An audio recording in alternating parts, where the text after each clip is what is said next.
Hey guys, I know that most of you that see this are just right on the other side of that wall, but it's still important to do it anyways. Sitting out here at the beach, the crashing waves behind me, it's very calming. It's been a good day here in Galveston, first day of spring break. So it is March 19th, 2018, and today's devotion is called Speak No Evil. The words of the reckless pierce like swords, but the tongue of the wise brings healing. Proverbs 12:18. Before I start, just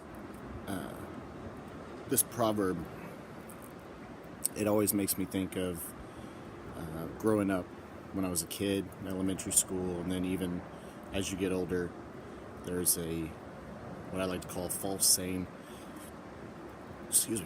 False saying in our society that sticks and stones may break my bones, but words will never hurt me.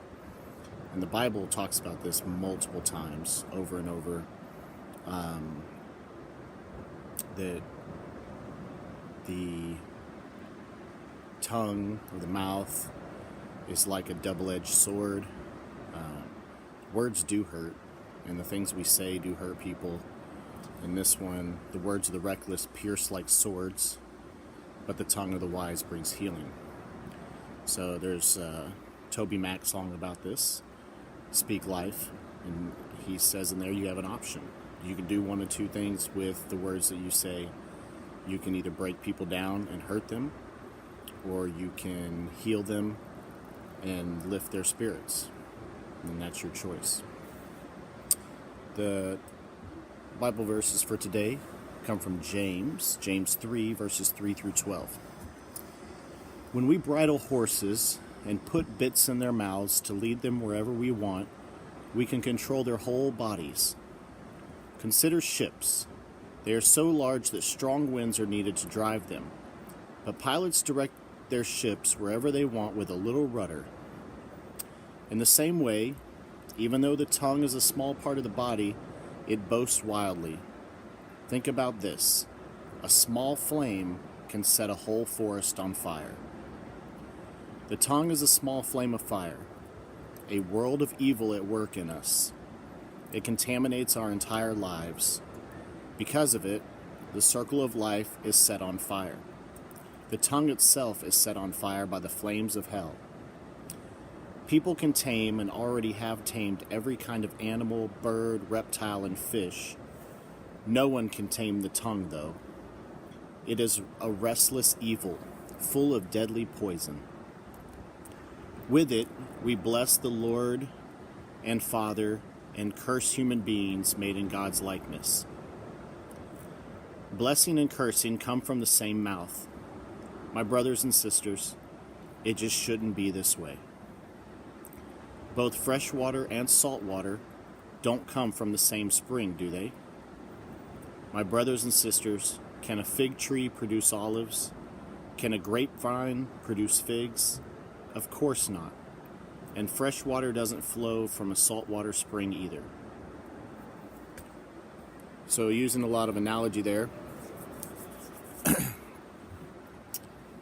I believe what James is saying is you can't say one thing and do another, or say things to people but then act like it's not a big deal, because the things you say is how people view you. Our mouths can get us into big trouble really quick. People lose jobs over it. We get heated one day and we say something that we shouldn't. It can change the course of our life. It can ruin relationships. People, break relationships that can never be healed from just saying one thing. So it is important what we say. It's important the words we use. And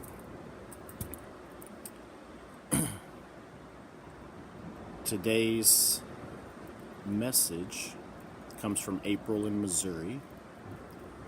She says, I know that gossiping and speaking ill of others is a sin, yet I still fall into this behavior constantly, and even blame others for my failure. If that coworker were not so annoying, I would not complain about her to others.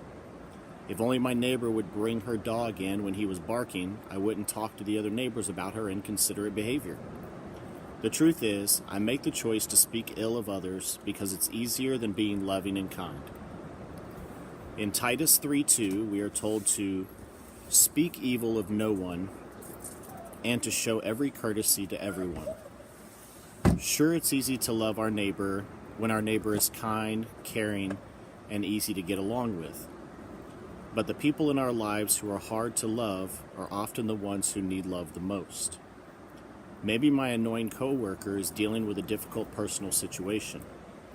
Maybe the neighbor with the barking dog is working a second job because of financial problems. We are commanded by God to love, not to judge. Thankfully, God knows we are imperfect and forgives us when we fail to speak lovingly to others.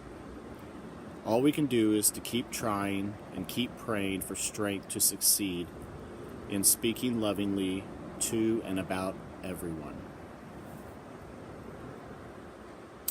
I know this one might hit home with a lot of people because we all do it. As much as we try, we gossip and say bad things about other people. Sometimes we fall into it. We don't even realize that we're doing it until we're in the middle of it or afterwards. And then we realize that we chose to say things we probably shouldn't, instead of maybe figuring out what I call the need behind the need. Dealing with youth a lot, when I found when someone is acting out or being irrational, usually there's something else behind it. They're not just being a jerk to be a jerk or being mean, there's something going on behind there, whether it's home life or a situation, or there's something going on, but people don't take the time to figure that out. They just write them off as a bad person. But it's our job as Christians to figure out what that need is and to help them with it, instead of just talking bad about them, because that does no good. So today's thought for the day is be kind, compassionate, and forgiving to each other. Ephesians 4:32. Prayer. O Lord, help us have only kind words for others as we remember how you love us. Amen. All right, it's late. It is a couple minutes to midnight. I got to get some sleep so that I can enjoy the sun and the beach tomorrow. Wake up and do my own devotion in the morning. Worship God first. And love you guys. Have a great night. Sleep well. And an awesome tomorrow. Later.